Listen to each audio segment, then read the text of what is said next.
Ciudades Invisibles. Dayana Barrales, Tomás Barolín, Martín Delgado, Stephanie Creer, Nicolás Iglesias, Miranda. Hablamos de política, religión y otras yerbas. Los dioses están locos, manteniendo encendida la llama de la esperanza, la fe y la resistencia. Tú nos dices que debemos sentarnos, pero las ideas solo... Buenos días, estos dioses locos. ¿Quién anda por allí? Un saludo a toda la audiencia, un saludo para ti, Fernanda, para la radio, la audiencia. Y bueno, en esta oportunidad me tocó a mí. Martín Delgado Cultelli, que la gente no te ve, vamos a presentarte. Exactamente.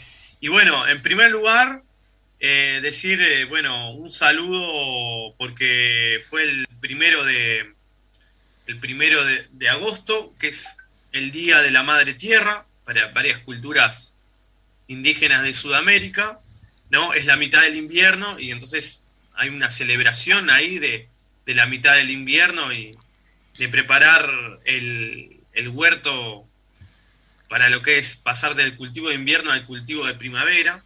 Y bueno, y de acuerdo a la costumbre más del litoral platense, bueno, es la purga que se hace con caña con ruda, ¿no? Entonces espero que hayan tomado su caña con ruda los de la audiencia. Pero también el 1 de agosto no solo fue el Día de la Madre Tierra, el Día de la Pachamama, y no solo tomamos caña con ruda algunos, sino que también terminó la gira del Papa Francisco por Canadá, ¿no? Una gira que comenzó el 24-25 de julio y terminó el 1 de agosto, y ahora ya está de vuelta en el Vaticano, el Papa Francisco. Y bueno, vamos a estar hablando un poco de lo que fue esta gira del Papa por Canadá, en donde salió esa foto muy...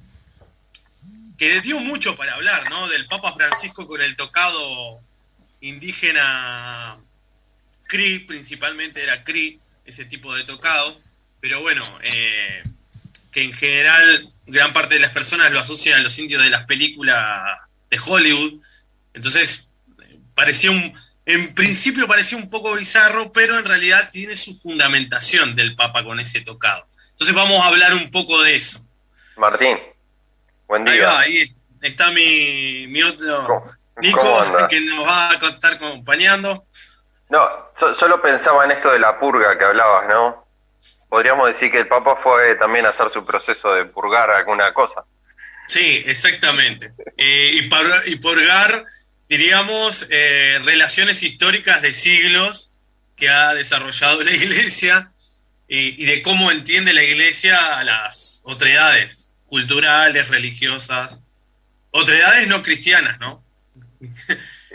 Especialmente con la última declaración que dio justo antes de irse de que reconoce a las ideas de asimilación cultural como un crimen, ¿no? Cosa que en realidad históricamente la Iglesia Católica ha reivindicado sus políticas de asimilación cultural, de que todo el mundo tiene que, y especialmente todos los pueblos no cristianos, tienen que hacerse cristianos católicos. Sí. Vamos a decir, usando una metáfora, vamos a quebrar una lanza, ya que estamos hablando de este Papa peronista que hay ahora, digamos, aunque uno puede tener muchos reparos, en lo personal los tengo, ha venido purgando muchas culpas. O sea, este no es el primer pedido de perdón de Francisco, ¿no? Desde que arrancó su papado, ha ido pidiendo perdón a muchos colectivos y grupos. Al principio de su papado empezó pidiéndole perdón a los valdenses, por ejemplo, que porque más o menos tuvo 6 siglos de persecución la comunidad valdense por parte de la Iglesia Católica, 600 años. Entonces, como que Francisco ha ido pidiendo perdón a distintos grupos, más cerca, más lejos, y bueno, me parece que se enmarca dentro de ese proceso de pedir perdón por muchos siglos de violencias institucionales. Tal cual, y recordemos cuando el Papa Francisco estuvo en Bolivia, que cuando todavía era presidente Evo Morales, que ahí el Papa Francisco también había reconocido la complicidad de la Iglesia Católica con los proyectos colonialistas que habían sometido a los pueblos indígenas, ¿no? Y bueno, este pedido de perdón que hizo en Canadá, esta penitencia, él lo denominó así, esta penitencia que hizo en Canadá, está relacionada también con esto que ya había hecho en Bolivia, de un pedido de perdón por la complicidad de la Iglesia Católica en todos los proyectos colonialistas hacia los pueblos indígenas. Bueno, decir concretamente un poco lo que sucedió, ¿no? El Papa Francisco en realidad tenía organizado ir a hacer un recorrido por África, pero tuvo que reagendarlo para ir a Canadá a hacer esta penitencia, como él la denomina, o la denominó, recorriendo varias zonas de Canadá y varias reservas indígenas, y con un acto público muy grande, en donde hubieron muchos activistas indígenas de Norteamérica y muchos también sobrevivientes, de pedido de perdón y de disculpa pública por el rol de la Iglesia Católica en las escuelas internado. No sé si ustedes se acuerdan, pero el año pasado, un poco medio similar por estas fechas, acá mismo en Los Dioses Están Locos hicimos un programa en donde justamente hablamos de las fosas que se estaban encontrando en las famosas escuelas internado. Incluso entrevistamos a una antropóloga canadiense que nos estuvo hablando de cómo era el sistema de las escuelas internado, en donde, o sea, primero el reconocimiento del Estado canadiense de que el Estado cometió un genocidio cultural, así es como fue definido por el mismo Estado, y de ahí una política de desenterrar los restos, o de buscar los restos de los niños víctimas, que cabe aclarar que ahí compromete a todos los gobiernos de Canadá a lo largo de la historia, desde incluso desde la época de cuando eran una colonia británica explícita, ¿no? Claro, porque esto se enmarca dentro de otras políticas del Commonwealth, como digamos decir, del Imperio Británico en realidad, o de las colonias británicas, donde también participó la Iglesia Anglicana y otras iglesias protestantes, porque, digamos, que ya habían pedido perdón.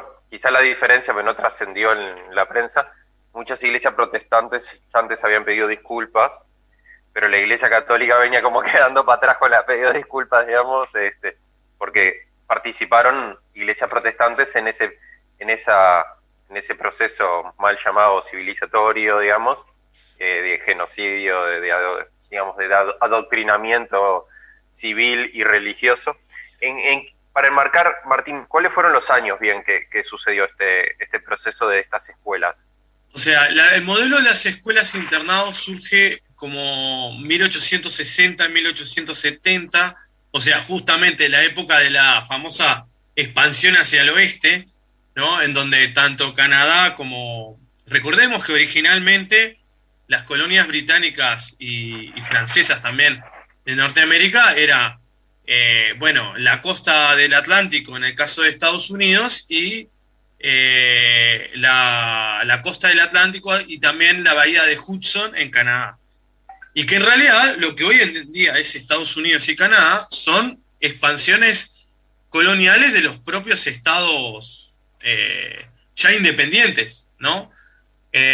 O sea, gran parte de los pueblos indígenas de esos países en realidad no fueron, bueno, un poco como acá, ¿no? Como Uruguay y Argentina, que gran parte del sometimiento a los pueblos indígenas no es solo responsabilidad de los imperios europeos, sino ya de las repúblicas, de los estados contemporáneos, ¿no? Estos estados, una política que después un poco Varela se va a inspirar en ella, pero con sus diferencias, porque Varela acá creía mucho en la separación de la Iglesia del Estado, cosa que no pasa tanto en Norteamérica, que es esta idea de mata al indio, salva al hombre. O sea, matar al indio culturalmente para convertirlo en un ciudadano que se va a integrar a la sociedad moderna de Canadá, ¿no? Pero que implica ir en donde la policía montada recorre los territorios de Canadá y las reservas, secuestrando literalmente a los niños, llevándolos a escuelas internados lejos de sus comunidades, lejos de sus familias, donde se les prohíbe absolutamente toda su cultura, en donde hay una violencia ontológica brutal, o sea, una violencia de cosmovisión brutal, porque es una política de asimilación cultural forzada, pero que no solo es una violencia ontológica, sino también es una violencia física, porque se han constatado innumerables casos de abuso físico, psicológico, sexual, ¿no? Violaciones, eran violados los chicos, los golpeaban, malos tratos de diversos tipos, y muchos, o sea, un número muy grande murió. Y esta política llegó, o sea, si bien comienza como por 1870, termina en los años 80, cuando se reforma la Constitución en Canadá, ¿no? O sea, prácticamente todos los gobiernos de Canadá desarrollaron esta política sin distinción, aunque hay que decir que después de los años 60 se va amortiguando, ¿no? Hay ya un proceso como de desmantelamiento de esta política, pero va a ser recién en los 80, ¿no? Y es más, por ejemplo, como vos decías, Nico, el movimiento indígena en Norteamérica viene reclamándole no solo a la Iglesia Católica, a las distintas iglesias, ¿no? También de raíz protestante, desde 1968, una reparación por el rol que tuvieron las distintas iglesias católicas y protestantes en el proceso de sometimiento y de genocidio contra los pueblos indígenas. El movimiento del indio americano, el American Indian Movement, le había reclamado al Consejo de Iglesias de Estados Unidos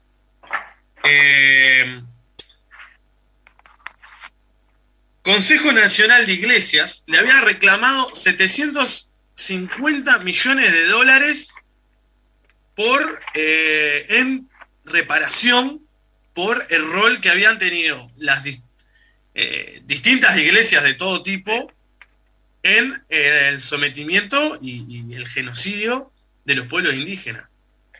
Y por eso también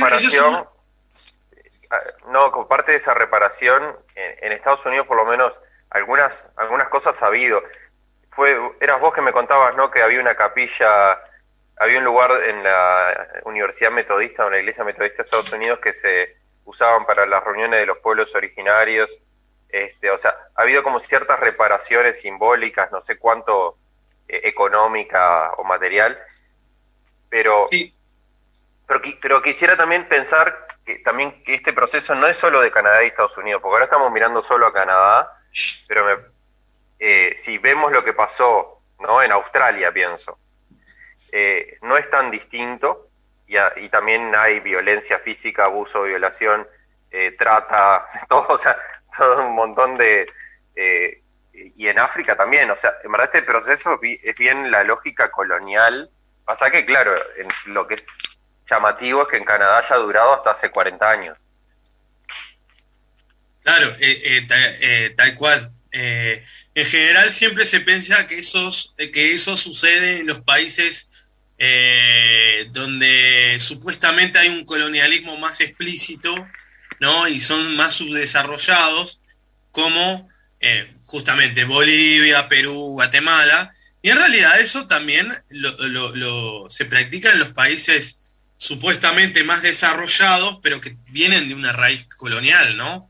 O sea, eso también me parece importante, esto que decís, Nico, también para pensarlo para el Uruguay, ¿no? Porque en general el Uruguay tiene la idea de que no hay relaciones coloniales, que eso es de otros países de América Latina, porque Uruguay ya es un estado más moderno, más vallista, cuando el vallismo también se basó mucho en estas ideas de asimilación cultural forzada, de destrucción de la otredad cultural, especialmente concebir a las otredades indígenas como el antagonismo irresoluble que tiene que desaparecer para que emerja el Estado moderno, ¿no?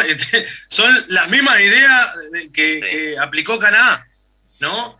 Solo que con el matiz uruguayo, no el matiz canadiense. Sí, el matiz más laico, pero lo más laico no lo hace menos brutal, ¿no? Porque a veces también asociamos que solo la violencia viene de la mano de la religión, pero a veces un gobierno, vamos a decir, laico en lo religioso igual puede ser igual de arrasador de la identidad cultural.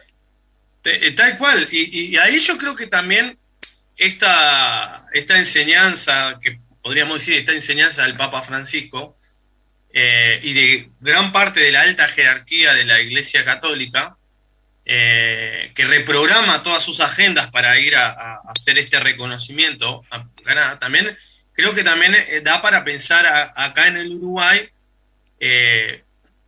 con los debates de Salsipuedes, no solo involucrando a el sistema político del Uruguay y los debates dentro del sistema político, que bueno, ya les voy comentando que debido al debate que hubo el 6 de abril, ahora realmente hay un proyecto de reconocimiento legal de los pueblos indígenas en el Uruguay, sino también el rol de las propias autoridades eclesiásticas del Uruguay. Obviamente, principalmente de la Iglesia Católica y de la Iglesia Anglicana, que eran las dos iglesias que existían en 1831, no existían otro tipo de iglesias, pero digo, a ver, también creo que sería importante empezar a pensar eso, que, digo, la Iglesia Católica y la Iglesia Anglicana podrían hacer un mea culpa de su rol y su vinculación con el gobierno de Rivera y el genocidio Charrúa, o seguirían con la misma pelota de toda la vida. Creo que invita a hacer esas reflexiones, ¿no? Invita a hacer esas reflexiones. Incluso también decir que, por ejemplo, esa era una de las críticas que le hacían al Papa Francisco, que la Iglesia Católica hace este reconocimiento cuando ya lo de Canadá es inocultable.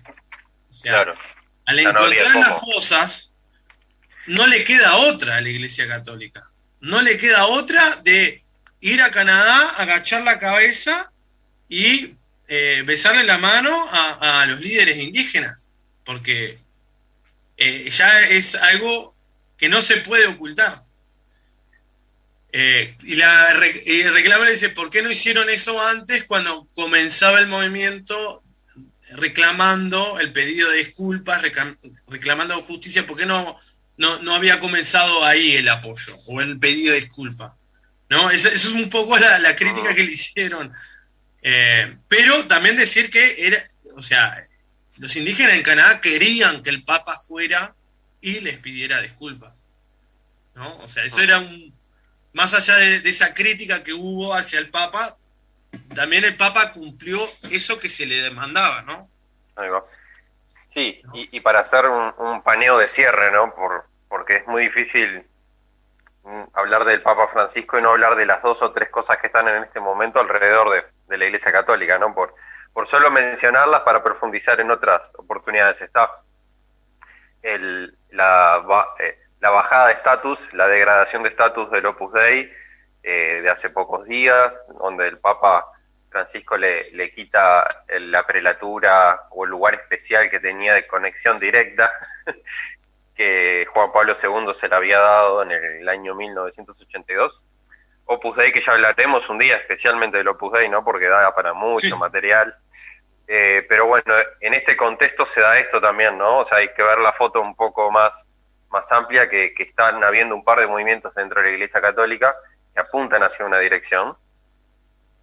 como es este cambio de estatus del Opus Dei, con toda la riqueza económica, política que tiene este movimiento conservador, digamos, ubicado en el espectro. Y después la otra cosa que está sucediendo en el otro extremo, podríamos decir de alguna forma, o no, es todo lo que está pasando con la Iglesia Católica en Nicaragua, donde Daniel Ortega no deja de perder apoyos, vamos a decir, no deja de perder apoyos de todo tipo de movimiento social, y feminista, cristiano, indígena, y en este momento, hace pocos días, también 2 días, cerró 6 emisoras católicas en Nicaragua, echó hace una semana a una congregación de monjas y viene de alguna manera terminando, porque es un proceso ya de varios años, ¿no? Terminando de sacar cualquier tipo de disidencia que haya contra su gobierno, y el Papa Francisco no ha dicho nada todavía sobre Ortega, cosa que le reclaman los católicos centroamericanos. Por eso, para ver la complejidad en su totalidad, ¿no? Es un momento político para la Iglesia Católica y para el Papa en especial complejo. Y además tener en cuenta el rol histórico de apoyo a los movimientos sociales que tiene la Iglesia Católica en Nicaragua, ¿no? Que viene desde la época de la Revolución Sandinista, en los 70 y 80. O sea, no es menor esto de estas purgas dentro de la propia Iglesia en Nicaragua. No, y bueno, creo un poco para finalizar, decir explicar lo del tocado que se había pasado, que en realidad parece un poco bizarro el Papa Francisco con ese tocado, pero en realidad no es bizarro, porque en realidad ese tocado nada más lo pueden utilizar los jefes. Entonces, el darle ese tocado al Papa Francisco significa reconocerlo como un cacique, como que él es un gran cacique, ¿no? O sea, no está mal que el Papa Francisco use ese tocado. El problema es que cualquiera se ponga ese tocado y salga posando, porque en realidad es un tocado solo para autoridades. Muy bien. Ya volveremos entonces en otra columna de los dioses a hablar del gran cacique romano y de otros dioses que anden por ahí, ¿no, Martín, querido? Exactamente. Bueno, Fernanda, te seguimos escuchando, Diego.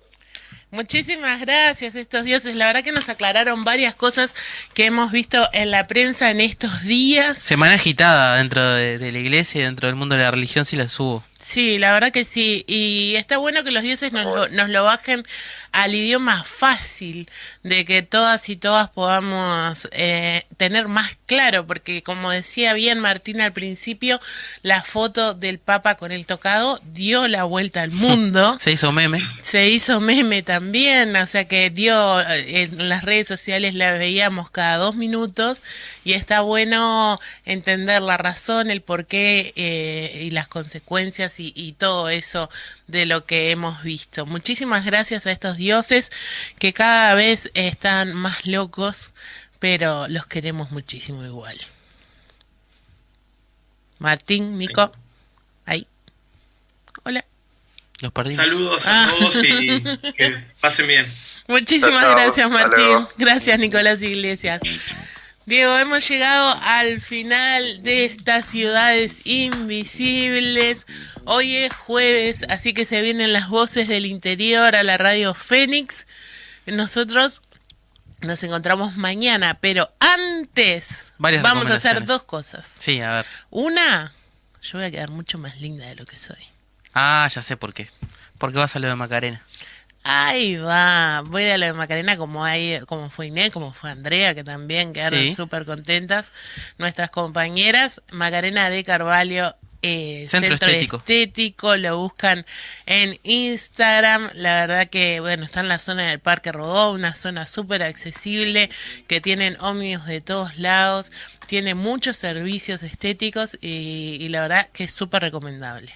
La verdad que sí, aparte me llegaron de primera mano las recomendaciones de que Macarena te trata espectacular y ya hay promesa de regreso.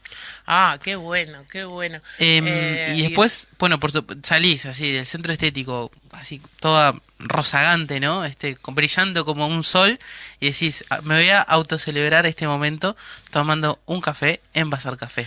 ¿Saben lo que me gusta de Bazar Café? Que Sí. es el único lugar donde yo puedo ir y decir, quiero un café con leche frío. Y te lo cumplen al pie de la letra. Me lo llenan de hielo y me dan un café con leche frío. Yo quedé, la primera vez que fui contigo y que pediste eso, yo quedé un poco estupefactado. ¿Por qué? Porque no sabía que la raza humana consumía eso, básicamente. Pero bueno, ahora que ya me acostumbré, porque soy una persona amplia de cabeza, y dije, qué bien esto, y qué bien que en Bazar Café le cumplan este sueño a Fernanda, ¿no? A mí me encanta el café con leche frío, lo tomo desde siempre frío y cuesta pila ir a un lugar y primero que por lo general no está dentro de las opciones Catálogo, sí. que uno ve en la carta. Pero está buenísimo. Y otra cosa que no hay que olvidarse, que nosotros siempre hablamos del café de Bazar, Sí. es que tiene el menú del día, todos los días, y que nosotros lo publicamos los martes, los lunes en nuestras historias. O sea que si ustedes van a ciudades-coop los lunes y miran nuestras historias, además de seguirnos y toda esa movidita, Ujú. van a saber qué tienen para comer en la semana a precios módicos, comida muy rica, comida Muy rica. casera y una...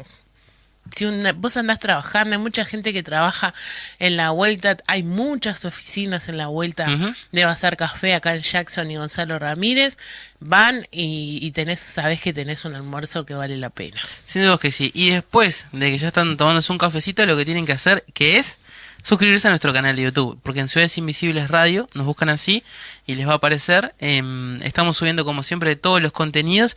Y ¿sabés qué, Fer? Estamos a pasitos, a nada casi de los 300 suscriptores.